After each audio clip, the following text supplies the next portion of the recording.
Hola a todos, ¿cómo están? Yo soy Luar y hoy estoy aquí para contarles una historia. Un caso realmente triste e impactante y que pasó en la vida real. Se trata del caso de Derrick Robbie y Eric Smith, también conocido como el caso del asesino pelirrojo.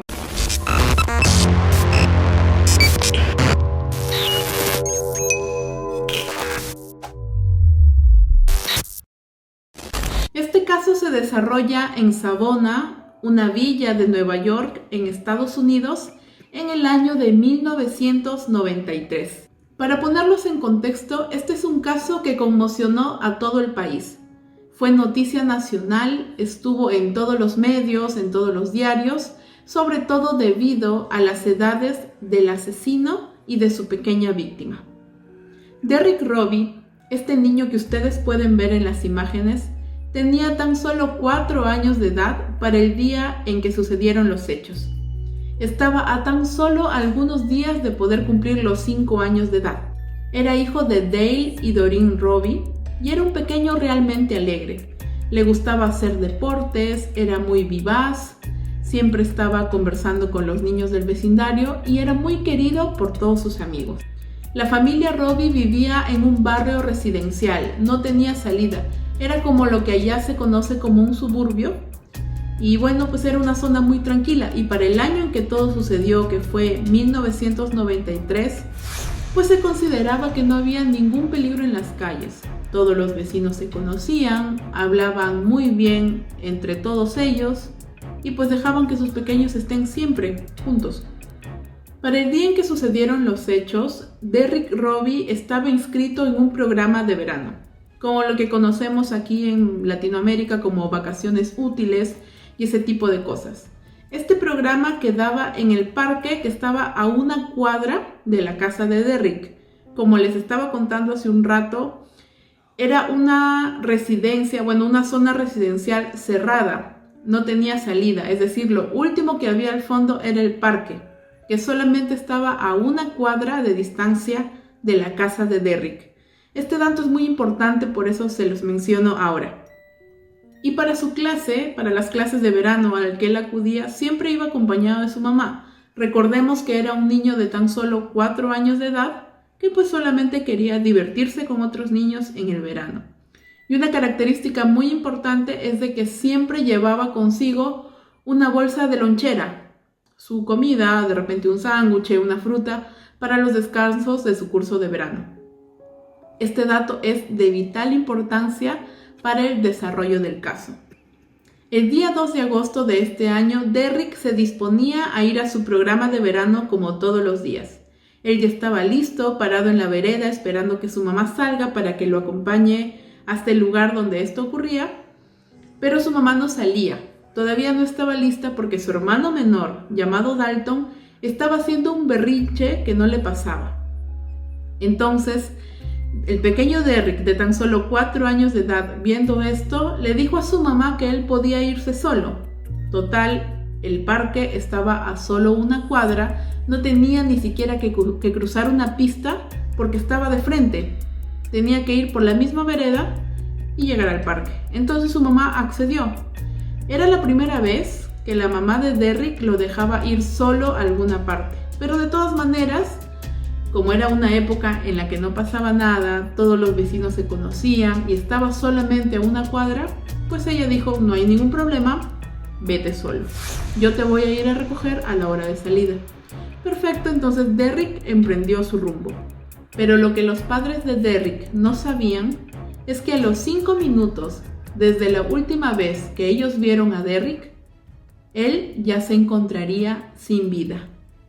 La historia de lo sucedido, de cómo fue hallado el cuerpo sin vida de Derrick, salió en realidad 10 años más tarde de sucedido el crimen. Este es un dato muy importante y que veo que no se ha mencionado en muchos videos, pero yo lo quiero compartir con ustedes porque deben saber que cuando todo sucedió, solamente la noticia estalló a nivel nacional diciendo de que se había encontrado el cuerpo sin vida de un pequeño de tan solo 4 años a menos de 1 cuadra de su casa. Pero no se contaron De repente por respeto, de repente porque la familia no lo quería en ese momento, para evitar escándalos, quién sabe. Pero lo que en realidad sucedió fue recién descrito 10 años después. Bueno, entonces volviendo a la cronología de la historia, bueno, Derrick se fue solo y listo, la mamá siguió haciendo sus cosas, pensando que su hijo estaba pues tranquilamente jugando, divirtiéndose y aprendiendo nuevas cosas en su programa de verano. Entonces pasaron las horas, llegó la hora de salida y la mamá de Derrick fue a recogerlo hasta el parque. Cuando ella llegó, se encontró con la sorpresa de que los encargados del lugar le dijeron de que Derrick nunca había llegado. Y es aquí donde se plantea otro cuestionamiento, porque usualmente cuando los niños no van a clase, sobre todo cuando ellos son muy puntuales, van todos los días, siempre del colegio o en este caso del programa de verano, siempre llaman a preguntarle a los padres de repente si pasó algo, de repente si el niño se encuentra enfermo, siempre llaman, pero esta vez no fue así. La mamá se enteró recién a la hora de salida, cuando fue a recoger a su niño, de que este no había llegado al programa de verano. Pero no tuvieron que buscar muy lejos. Entre la casa de Derrick y el parque donde se desarrollaba su programa de verano había una pequeña salida de un bosque. Y entre los árboles fue encontrado el cuerpo sin vida del pequeño Derrick Robbie de tan solo 4 años de edad. Lo peor es que su cuerpo fue hallado con muchos signos de violencia.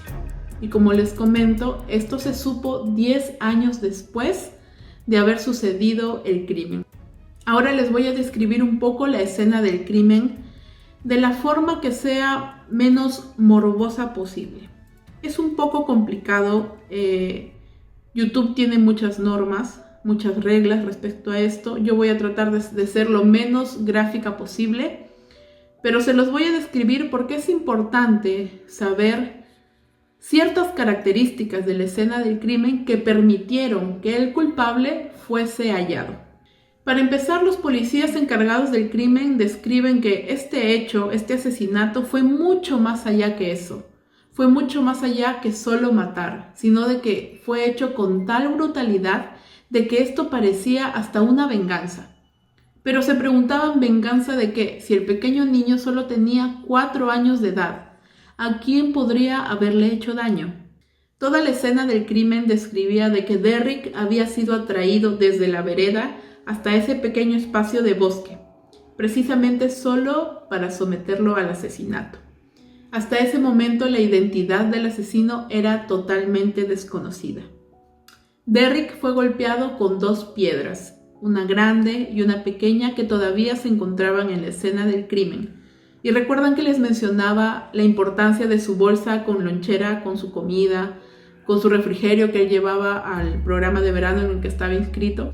Pues bien, a un costado del cadáver de Robbie se encontraba la bolsa tirada y su interior se encontraba fuera de ella. Pero ¿cómo se sabía lo que había? Encontraron al lado de su cuerpo un plátano aplastado, pero no una cosa de que se cayó el plátano y por ahí de paso el asesino pasó, lo pisó y lo aplastó, no, sino de que se notaba de que el plátano había sido aplastado con una mano, había sido apachurrado y había sido tirado al lado del cuerpo de Derrick. Y también se encontró restos de un jugo llamado Kool-Aid, que se los voy a poner aquí en pantalla, que es más bien un jugo en polvo, así como en Latinoamérica tenemos el Tang, el Canú, el Zuco, no sé qué otras marcas conozcan ustedes, pero más o menos esto es. Es muy conocido en Estados Unidos y hasta la actualidad existe, incluso en algunas partes de Latinoamérica también lo venden. Pero resulta que este jugo había sido vertido sobre el cuerpo de Derrick. Y lo peor, que voy a tratar de decirlo lo más rápido y menos perturbador posible, es de que Derrick había sido despojado de sus prendas y abusado con un palo. Además de ello, se dice de que el asesino posicionó el cuerpo del pequeño. Estaba sin las 2 zapatillas y la zapatilla derecha estaba junto a la mano izquierda y la zapatilla izquierda junto a la mano derecha. Ahora les voy a contar el inicio de la investigación. La policía comenzó a investigar este caso y lo primero que hicieron, ya que pasó prácticamente entre el lugar a donde iba y su casa. Empezaron a interrogar a todos los vecinos de la zona para preguntarle si alguien había visto al pequeño, si alguien había visto el momento en que él se salió del camino y resultó en el bosque. Muchas personas dijeron de que en realidad habían visto de pasada a Derrick, pero de que lo que sí vieron constantemente era a un niño también, a un adolescente quizá, dando vueltas en su bicicleta por la zona. Entonces, la policía averiguó de quién se trataba y fueron a contactarlo. Así fue como dieron con Eric Smith, un niño de 13 años de edad que también acudía al mismo programa de verano que Derrick. Fueron hasta la casa de Eric Smith. En realidad él vivía al otro lado de la ciudad, pero venía hasta este lado precisamente para acudir al programa. Entonces fueron a su casa, hablaron con sus padres y pidieron por favor hablar con Eric, ya que él parecía ser el testigo más presencial que se encontraba sobre el crimen. Entonces hablaron con él y Eric primero negó haber visto a Derrick. Dijo de que él no lo había visto. Incluso los policías notaron de que él estaba agradado con la situación. Es decir, se encontraba un poco contento porque estaba recibiendo cierta atención por parte de la policía, que tenían interés en saber si él había visto algo o no. Hasta que de pronto Eric decidió cambiar la historia por completo. Dijo que él estaba al otro extremo de ese pedacito de bosque que se encontraba entre la casa de Derrick y el parque, y que estaba en su bicicleta, y que desde el otro extremo pudo visualizar a Derrick, que se encontraba parado en la vereda. Describió total y absolutamente toda su ropa con mucho detalle e incluso pudo recordar de que en la mano tenía la bolsa con su lonchera. Cuando los policías escucharon esto, realmente empezaron a sospechar de Eric. Era totalmente sospechoso, ya que primero había dicho que no lo había visto, ahora dice de que en realidad sí lo había visto, y es más, describió con muchos detalles todo lo que tenía puesto y todo lo que llevaba en las manos. Entonces la policía empezó a sospechar de él, pero no pensando de que él lo había hecho, sino más bien pensando de que él había visto algo o de que sabía algo y no lo quería decir, porque de repente lo estaban amenazando o qué sé yo. Pero ya empezaban a poner en el ojo a Eric Smith. Entonces, ¿qué hizo la policía? Le pidió a Eric si es que al día siguiente podía ir con su bicicleta a enseñarles cómo fue que él vio a Derrick y más o menos lo que hizo después. A lo que Eric Smith se emocionó. Es raro porque después de que él se emocionó al ver que la policía estaba pidiéndole su ayuda para poder resolver el caso, entristeció, bajó la cabeza, levantó los dos puños y le dijo a la policía: ¿tú crees que yo lo maté, verdad? Y bajó la cabeza. Entonces los policías le dijeron que no se preocupe, que no había problema, y decidieron darle un descanso. Estaban en la casa de Eric, entonces le dieron un descanso. Mira, vamos a tomarnos un break para que te calmes, no estés triste y podamos seguir con la investigación. Entonces así fue.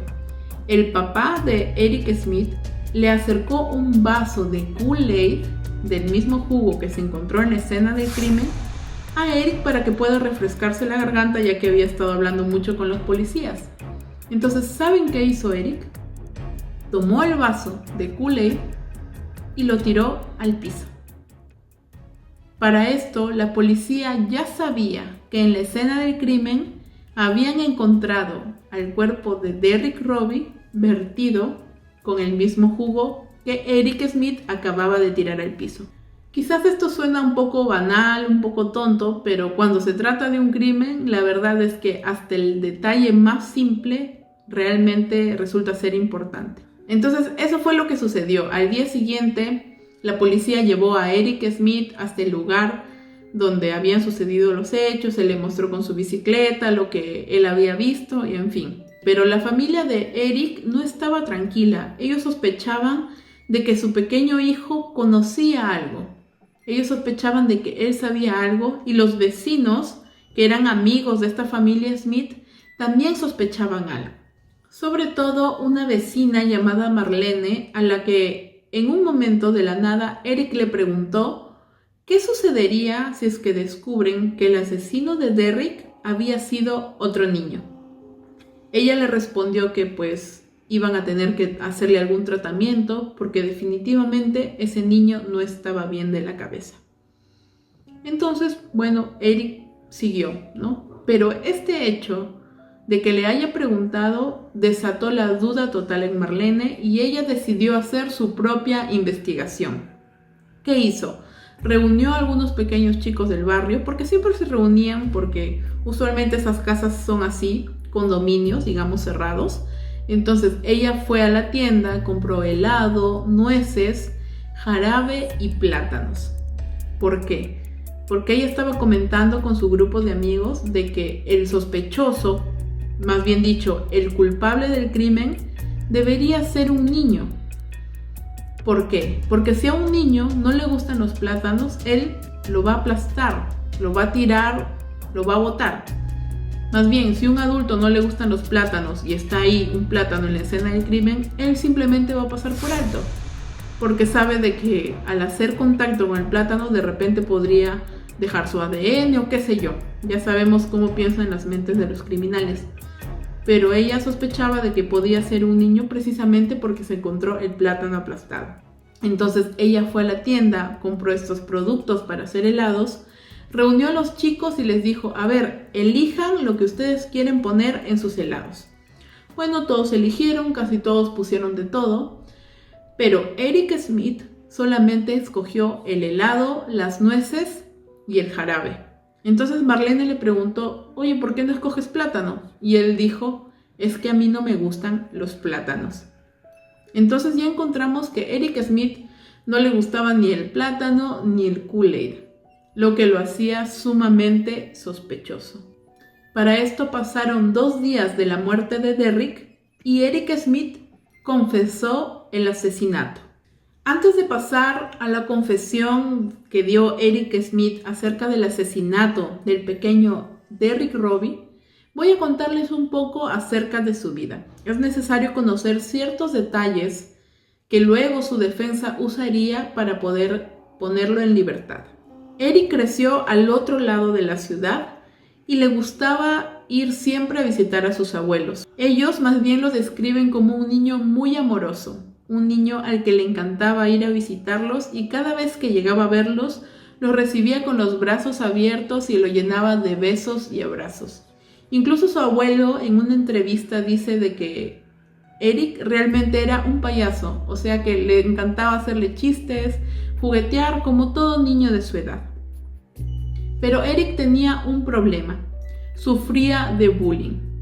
¿Por qué? Porque tenía ciertas características físicas que en ese momento, e incluso quizás hasta el día de hoy, son tomadas por parte de los bravucones, de los que hacen bullying en los colegios para molestar a los demás, ¿no? Era pecoso, era pelirrojo, era muy corto de vista, por lo que sus gafas eran muy grandes y muy gruesas, hacía que sus ojos se vean más pequeños.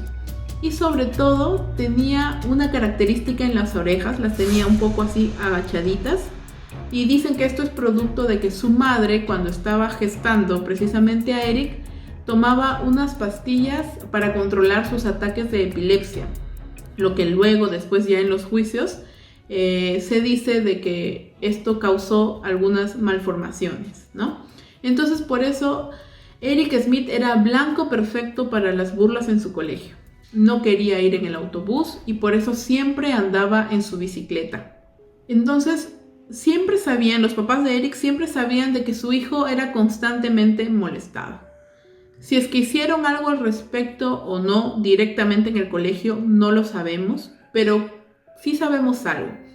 Un día el papá, que más bien en algunas fuentes de información dicen que es el padrastro de Eric, lo encontró muy molesto, le preguntó qué le pasaba y Eric le contó de que pues siempre lo molestaban, ¿no? Y de que ya estaba harto y que en ese momento se sentía molesto. Entonces su papá no tuvo la mejor idea que decirle que cuando él era pequeño y se sentía muy enojado, iba al granero de su familia y golpeaba mucho un saco, hasta que desfogaba toda su ira y se sentía mejor. Entonces fue así que Eric fue hallado un día al pie de un árbol con las manos totalmente ensangrentadas y peladas de tantos golpes que le había dado a un árbol. Es decir, empezó a usar la violencia para poder desfogar su ira. Incluso existe otro testimonio por parte de los vecinos que indican que una vez asesinó al gato de uno de sus vecinos.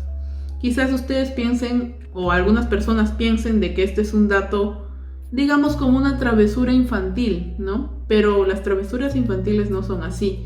E incluso si a ustedes les gusta este tipo de casos, ustedes suelen ver este tipo de videos, sabrán de que el maltrato animal es una característica de los asesinos en general, asesinos seriales, a personas que asesinaron 1 o 2 veces en su vida, suele ser una característica.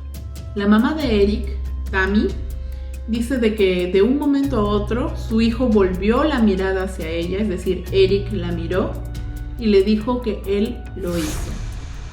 Ella en ese momento perdió el control y solamente atinó a preguntarle a su hijo por qué.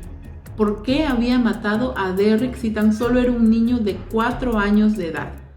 A lo que Eric Smith solamente respondía no sé y rompía en llanto.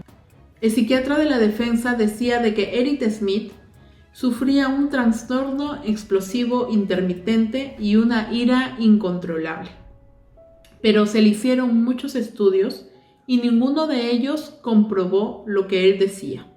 Y finalmente tenemos una condena. Para las personas que estaban a cargo de dictar esta condena para Eric Smith, no valió ninguna justificación, pues dicen de que a la hora que él dio su testimonio de por qué había matado a Derrick Robbie, no daba razones precisas de por qué lo había hecho, pero lo que sí dijo es que él era consciente de que había traído a Derrick de la vereda al bosque solamente para asesinarlo. En el juicio, Eric no mostraba ni remordimiento ni absolutamente nada. Estaba callado, solamente con la mirada fija, e incluso es muy conocido por su mirada. Esta foto que les estoy poniendo a continuación es muy probable que la hayan visto ya en otros videos del caso o en conteos de niños asesinos, porque se hizo realmente viral esa mirada tan profunda que él daba a las cámaras cuando estaban dictando su condena. Eric Smith fue sentenciado a prisión de 9 años a cadena perpetua, es decir, era relativo. Cada 2 años él, hasta el día de hoy, puede solicitar libertad condicional, pero esta ya le ha sido negada hasta 8 veces. Después de muchos años, Eric dio una entrevista para el documental llamado Why Did Eric Kill? Es decir, ¿por qué mató Eric?, de la cadena CBS, publicado en diciembre del 2004, en el que su abogado explicaba que Eric había cambiado mucho, que ya no era el niño asesino, que en realidad era un joven, ahora era un hombre, que pues había cambiado totalmente su manera de pensar. Incluso, esta vez fue permitido que se haga pública una carta de disculpas que había escrito Eric Smith para la familia Robbie. Aquí les voy a leer un extracto de lo que dice esta carta. Sé que mis acciones han causado una pérdida terrible en la familia Robbie y por eso lo siento mucho. He tratado de pensar lo más posible lo que Derrick nunca experimentará. Su cumpleaños número 16, Navidad, en cualquier momento poseer su propia casa, graduarse, ir a la universidad, casarse, su primer hijo. Si puedo regresar en el tiempo, cambiaría de lugar con Derrick y soportaría todo el dolor que le he causado si eso significara que siguiera viviendo. Cambiaría de lugar, pero no puedo. Luego de esto, Derrick ha dicho de que él se encuentra totalmente calificado para ser un consejero de niños abusados, es decir, de niños que han sido víctimas de bullying, que incluso se ve como un psicólogo forense que puede ayudar en este tipo de casos.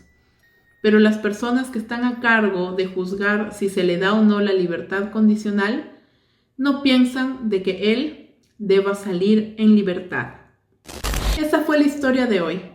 ¿Qué opinas de este caso? ¿Piensas que se le debe dar la libertad condicional a Eric Smith o no? Deja tus respuestas aquí en los comentarios y si conoces alguna otra historia interesante que te parezca que debo contarla en este canal, no dudes en recomendármela.